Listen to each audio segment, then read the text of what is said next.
घर की सफाई के साथ साथ फ्रिज की सफाई करना भी बहुत ही ज़रूरी है। इससे ना सिर्फ हमारे फ्रिज की उम्र बढ़ती है बल्कि इसकी कारकर्दगी भी बेहतरीन काम करती है। अगर हम सफाई का ख्याल नहीं रखेंगे तो जो भी हम इसमें खाना रखेंगे वो जल्दी ख़राब हो जाएगा। तो आज चले देखते हैं कि मैं किस तरीके से अपनी फ्रिज की सफाई करती हूँ। सबसे पहले हम एक सोल्यूशन रेडी करेंगे। निम गर्म पानी में थोड़ा सा डिश वॉश लिक्विड ऐड करेंगे, बेकिंग सोडा और वाइट विनेगर ऐड करके ये हमने इसकी सफाई के लिए सोल्यूशन रेडी किया है।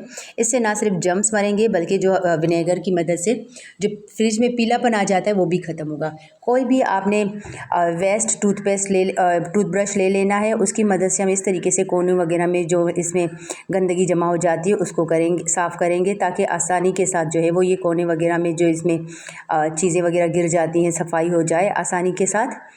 और किसी स्पंज वगैरह की मदद से भी कर सकते हैं। मैं इस तरीके से जो कपड़ा होता है उससे करती हूँ ताकि अच्छे तरीके से मैं इसको रब कर सकूँ।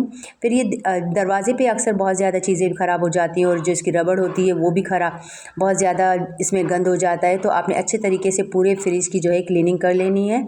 इसके बाद कोई साफ़ कपड़ा लेके उसको पानी से अच्छे से वॉश करके फिर वो जो है साफ़ पानी वाला कपड़ा हम इसके ऊपर फेर देंगे ताकि जो भी इसमें झाग वगैरह है वो निकल जाए। अब तमाम जो है वो किनारे वगैरह हम अच्छे से साफ़ कर देंगे ताकि फ्रिज हमारा बिल्कुल क्लीन हो जाए। और सबसे पहले ज़रूरी काम हमें कुछ करने होते हैं फ्रिज की क्लीनिंग से। तो सबसे पहले आपने क्या करना है कि इसका प्लग निकाल देना है ताकि फ्रिज साफ़ करते वक्त हमें कोई करंट वगैरह का डर ना हो। और दूसरी चीज़, मेन इम्पॉर्टेंट चीज़ इसमें यह है कि आपने जो भी सारी चीज़ें हैं वो खाने की निकाल के बाहर रख देनी है ताकि वो हमारी चीज़ें ख़राब ना हो, किसी ठंडी जगह पे रख दें। साथ ही हम इसके बाहर की सफाई भी कर देंगे। और हमेशा आप पूरे फ्रिज को एक साथ ही क्लीन नहीं करें, पहले इसका एक पार्ट करें ताकि जो चीज़ें ख़राब होने वाली हों तो इनको हम दूसरे पार्ट में आसानी के साथ शिफ्ट कर सकें। जब एक पार्ट की क्लीनिंग हो जाएगी तो फिर सामान वगैरह जो है वो हम दूसरे में ट्रांसफ़र करके फिर जो है वो दूसरे पार्ट की क्लीनिंग कर लेंगे। अब यहाँ बाहर से भी क्योंकि फ्रिज बहुत गंदा हो रहा था, सारा दिन बच्चों के हाथ वगैरह लगते हैं तो वो मैंने निकाल दिए। अब इसके सारे जो रैक्स थे, जालियाँ वगैरह, ये मैंने निकाल के रख दी थी, इनको अच्छे से वॉश कर लिया था। अब क्योंकि ये मेरा फ्रिज काफ़ी पुराना है तो इसको मैं जो है वो थोड़ा सा न्यू लुक देने के लिए क्या करूँगी कि ये मैंने एक जालियाँ निकाल के रख दी हैं। अब इनको हम स्प्रे भी करेंगे ताकि थोड़ी इसकी कंडीशन जो है वो बेहतर हो जाए। अब ये जब ड्राई हो चुके थे तो ये रैक्स जो है वो हम लगा देंगे जितनी जल्दी, क्योंकि गर्मी बहुत ज़्यादा है तो हम क्या करेंगे कि जल्दी जल्दी काम करेंगे ताकि हमारी जो चीज़ें हैं वो ख़राब ना हो। बस ये सारे रैक्स जो है वो हम इस तरीके से इसमें रखते जाएंगे और जो भी सामान वगैरह आपने रखना हो इस तरीके से हम यहाँ पे जो डोर की जो जगह होती है उसमें इस तरीके की छोटी छोटी चीज़ें रखते जाएंगे। कोई भी इस तरीके के साशेस वगैरह होते हैं तो वो किसी आप मसाले के जो खाली पैकेट्स वगैरह होते हैं उसमें हम ऐड करते जाएंगे क्योंकि ये हमारे लिए आसानी के साथ हम इनको एक्सेस कर सकें और जब हमें ज़रूरत हो तो ये हमें जल्दी से मिल जाए। बाकी ये वाइट विनेगर और चिली सॉस, सोया सॉस वगैरह है वो भी मैं इसी तरीके से फ्रिज में ही रख देती हूँ। चॉकलेट सॉस वगैरह, ये चीज़ें जो ख़राब होने वाली होती हैं तो क्योंकि गर्मियों में बहुत ज़्यादा चीज़ों के ख़राब होने का डर होता है तो ज़ाहिर है हम हर चीज़ जो है फ्रिज में रखते जाते हैं। लेकिन इसके साथ साथ ही हमें कुछ चीज़ों का ख्याल रखना होगा कि हमें बहुत ज़्यादा फ्रिज को ओवरलोड नहीं करना ताकि हमारे फ्रिज की जो है वो कूलिंग मुतासिर ना हो, उसकी कारकर्दगी ख़राब ना हो। तो हम क्या करेंगे कि बहुत ज़्यादा आपने फ्रिज को भरना नहीं है, थोड़ी इसमें हमेशा स्पेस रखें ताकि फ्रिज जो है वो हमारा नीट एंड क्लीन रहे। अब यहाँ पे क्योंकि जो रैक्स थे उन्हीं में उसमें मैंने अंडे भी रख दिए थे। बाहर अंडे रखते हैं तो ख़राब हो जाते हैं क्योंकि बहुत ज़्यादा गर्मी है। अब ये जालियाँ वगैरह जो थी वो सारी मैंने इसमें रख दी थी।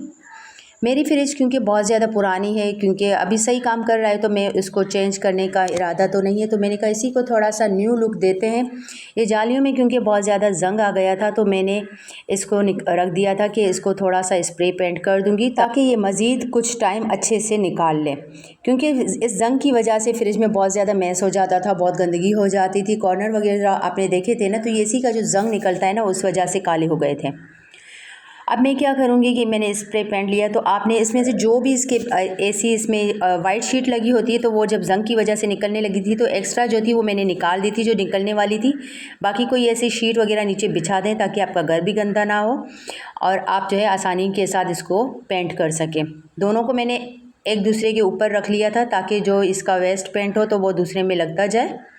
वैसे बेस्ट ये है कि आप इसमें कोई वो जो ब्रश से पेंट करें क्योंकि स्प्रे से काफ़ी उड़ रहा था और उसमें कम लग रहा था, ज़्यादा जो है क्वांटिटी इसकी ज़ाया हो रही थी। अब यहाँ पे मैंने एक शीट ले ली थी, फ्रिज की जो शीट है, तो मैंने सोचा इसको फ्रिज में बिछा देंगे ताकि फ्रिज हमारा ज़्यादा गंदा ना हो, और जब भी गंदा हो तो मैं ये शीट्स निकाल के वॉश कर दूँ, ज़्यादा मेहनत ना करनी पड़े। तो इन जालियों के अकॉर्डिंग जो है वो साइज़ के मुताबिक मैंने इसकी जो है कटिंग कर ली थी। फिर भी ये शीट काफ़ी बड़ी थी तो मैंने ऊपर से भी इसकी जो विड्थ है वो भी थोड़ी सी कटिंग कर दी थी ताकि मेरे फ्रिज के साइज़ के मुताबिक ये आ जाए। ये एक शीट जो है वो एक मीडियम साइज़ के फ्रिज के लिए काफ़ी थी, क्योंकि तीनों जो रैक्स थे उनमें अच्छे तरीके से आ गई थी, और इसके साइड से जो मैंने किनारे काटे। अगर आप लोगों को वीडियो पसंद आ रही है तो प्लीज़ वीडियो को लाइक कर दें और मेरे चैनल को सब्सक्राइब कर दें। अगर आप लोगों ने ऑलरेडी सब्सक्राइब किया हुआ है तो आप लोगों का बेहद शुक्रिया, और अगर नहीं किया तो प्लीज़ इसको सब्सक्राइब कर दें और बेल आइकन को ऑल पे प्रेस करें ताकि मेरी आने वाली हर वीडियो का नोटिफिकेशन आप लोगों को ईज़िली मिल जाए। अब यहाँ मैं इसकी कटिंग कर रही थी ताकि मैं फ्रिज में जो है इसकी शीट बिछा दूँ, क्योंकि आगे जो है ईद आने वाली है, तो ईद में हमारे फ्रिज का जो है काम बहुत बढ़ जाता है। ढेरों चीज़ें हमें फ्रिज में रखनी होती हैं, तो इससे पहले हम इसकी अच्छे से सफाई करेंगे ताकि हमें ईद के दिनों में वैसे ही हमारा काम होता है, तो ये एक ईद से पहले का काम है जो हम कर लें। फ्रिज की सफाई तो हर महीने लाजमी करनी चाहिए, लेकिन अगर आपका फ्रिज बहुत ज़्यादा गंदा हो जाता है, इसमें से बदबू आने लगती है, तो आप क्या करेंगे कि इसकी ज़रूर नहीं कि महीने में साफ़ करें, आप इसको इससे पहले भी साफ़ कर सकते हैं, क्योंकि बहुत ज़्यादा चीज़ें रख रहे होते हैं और लोड शेडिंग इतनी है, बार बार जो है वो बिजली जा रही होती है, इससे भी फ्रिज में स्मेल पैदा हो जाती है। तो और हम खाने की हर चीज़ को फ्रिज में रखते हैं, पानी के लिए भी ज़ाहिर में बोतलें रखनी है। अगर फ्रिज की सफाई का हम ख्याल नहीं रखेंगे तो फ्रिज एक तो इससे ख़राब भी हो जाएगा और इसकी उम्र भी कम हो जाएगी और इसकी कारकर्दगी भी मुतासिर होगी। तो आपने इसकी सफाई का, इसकी मेंटेनेंस का ख्याल रखना है ताकि जो हमारा फ्रिज है वो लॉन्ग टाइम तक हमारा साथ दे, क्योंकि इतनी सस्ती चीज़ नहीं है जो बार बार एक इंसान ख़रीद सके। तो एक ही बार ख़रीदता है और काफ़ी टाइम हमें इसको चलाना होता है। मेरी फ्रिज भी जो है वो तकरीबन 13 से 14 साल पुरानी है। अब यहाँ पे जो है वो मैंने ये सब्जियां वगैरह जो है वो लहसुन, अदरक, हरी मिर्चें, ये जो मेरे पास बच गई थी, वैसे मैंने इनको पेस्ट इनका बना लिया था। जो बच गई थी वो मैंने इस तरीके से कंटेनर्स में रख दिया था, और टिश्यू या कोई भी पेपर वगैरह बिछा के आप रख दें ताकि ये जल्दी से ख़राब ना हो, क्योंकि गर्मियाँ हैं तो बहुत जल्दी चीज़ें ख़राब हो जाती हैं। अब ये मेरे पास लेमन थी, इनका मुझे जूस निकालना था, लेकिन तब तक के लिए मैंने सोचा कि चलो मैं इसको ऐसे ही स्टोर करके रख देती हूँ। अगर हम ऐसे ही फ्रिज में इसको रख देते हैं तो ये बहुत जल्दी चीज़ें जो है ख़राब होने लगती हैं। जब इस तरीके से इनको एयर टाइट करके रखेंगे तो ये चीज़ें हमारी ज़्यादा टाइम तक चलेंगी और ख़राब नहीं होंगी। बस इस तरीके से स्क्वायर बॉक्स वगैरह जो है वो इस तरीके से हों तो आप उससे अपने फ्रिज को अच्छे से ऑर्गेनाइज़ कर सकते हैं। बहुत सारे ऑर्गेनाइज़र मिलते हैं, लेकिन हमें इसमें ज़ाहिर आप अपने बजट के अकॉर्डिंग ही हर चीज़ को सेट करते हैं।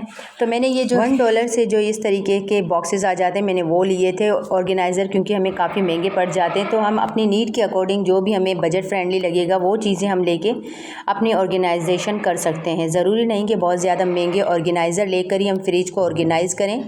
बाकी ये कुछ स्पाइसेस वगैरह भी बाहर ख़राब हो जाते हैं, तो वो भी मैं इस तरीके से बास्केट वगैरह में स्टोर करके रख देती हूँ ताकि ये हमारी चीज़ें ख़राब ना हो। बेसन क्योंकि गर्मियाँ हैं तो बहुत जल्दी बाहर ख़राब हो जाता है, तो वो भी, इसको भी मैं फ्रिज में रखती हूँ। बाकी जो चीज़ें आप किचन में रख सकते हैं वो किचन में हम रखें। बाकी जो चीज़ों के ख़राब होने का डर होता है तो वो सूजी है, जैसे दालें भी अभी गर्मी है तो बहुत ज़्यादा, लेकिन मैं इनको क्योंकि फ्रिज की इतनी स्पेस नहीं होती तो उसमें नहीं रखती, लेकिन सूजी है और बेसन, दलिया वगैरह जल्दी ख़राब हो जाते हैं तो उनको मैं फ्रिज में ऑर्गेनाइज़ करके रखती हूँ ताकि इनकी टाइम, इनका शेल्फ़ लाइफ इनकी ज़्यादा हो जाए, वरना बाहर जो है वो ख़राब हो जाता है। अब एक पार्ट मैंने इसका बिल्कुल क्लीन कर लिया था। अब फ्रीज़र की तरफ आते हैं तो इसमें देखें बहुत ज़्यादा बर्फ़ जमी हुई थी और इसमें जो रैक है वो भी फंस गया था, नहीं निकल रहा था। तो मैंने इसकी सारी चीज़ें जो है वो निकाल के नीचे वाले पोर्शन में एडजस्ट कर ली ताकि ऊपर से मैं इसकी क्लीनिंग कर सकूँ। अब बहुत ही आसान सी टिप है जिसके लिए हमें क्या करना है कि आपके किचन की बहुत ही सस्ती सी चीज़ नमक जो है वो हम इस तरीके से बर्फ़ पे लगा देंगे। फ्रिज को आपने ऑलरेडी बंद कर लेना है। नमक को इस बर्फ़ पे अच्छे तरीके से हम रब कर देंगे ताकि नमक जो है वो हम इसकी जो बर्फ़ है इसको मेल्ट करने में मदद करेगा, और जल्दी से ये जो है वो हमारी बर्फ़ जो है वो मेल्ट हो जाएगी और हमें पूरा दिन जो है वो इंतज़ार नहीं करना पड़ेगा। और यहाँ पे जो फ्रिज के डोर के पास आपने एक तौलिया लाजमी रख देना है। इससे क्या होगा कि जैसे ये बर्फ़ मेल्ट होगी इसका पानी जो है वो नीचे नहीं गिरेगा और पानी इसका, इस जो तौलिया है उसी में जज़्ब होता रहेगा। अब नीम गर्म पानी लेना है और बर्फ़ के ऊपर हम ये पानी डालेंगे ताकि बर्फ़ जो है वो जल्दी से पिघल जाए, क्योंकि हम पूरा दिन इंतज़ार तो नहीं कर सकते। इससे ये होगा कि आपका फ्रिज जो है 10-15 मिनट में ही क्लीन हो जाएगा और सारी जो ये बर्फ़ है नीचे से जब पिघल जाएगी तो पूरी बर्फ़ जो है वो निकल आएगी और आप आसानी के साथ अपने फ्रिज को क्लीन कर सकते हैं। और यहाँ पे मैंने इस टॉवल रख दिया था ताकि जो एक्स्ट्रा पानी है वो नीचे फ्रिज में ना जाए। देखें जी बर्फ़ कितनी ज़्यादा निकली है। और इस बर्फ़ को किसी बाल्टी वगैरह में रख के ऊपर से कोई शेफ़ून वगैरह का दुपट्टा डाल के आप कमरे में रख दें तो आपका कमरा भी इससे ठंडा होगा। मैंने ये किया था तो कमरा जो है बहुत ज़्यादा रात तक ठंडा था। अब देखें कितनी आसानी के साथ पूरी बर्फ़ जो है वो हमने निकाल दी, क्योंकि ईद में हमें स्पेस चाहिए होती है फ्रिज में, तो ज़ाहिर है हम पहले से ही फ्रिज की सफाई कर लेंगे, उसकी स्पेस क्रिएट करेंगे तो हमें चीज़ें रखने में, मीट वगैरह रखने में मसला नहीं होगा। और फ्रीज़र में भी हमेशा इतनी गुंजाइश हमें रखनी चाहिए नीचे फ्रिज में भी, ताकि कोई चीज़ हम जब रख रहे हों तो वो हमारी चीज़ें ख़राब ना हो और आसानी के साथ जो है वो हम इनको सेट कर सकें। आई होप कि वीडियो आपको पसंद आई होगी। अगर पसंद आई तो लाइक करें, शेयर करें और मेरे चैनल को ज़रूर सब्सक्राइब करें।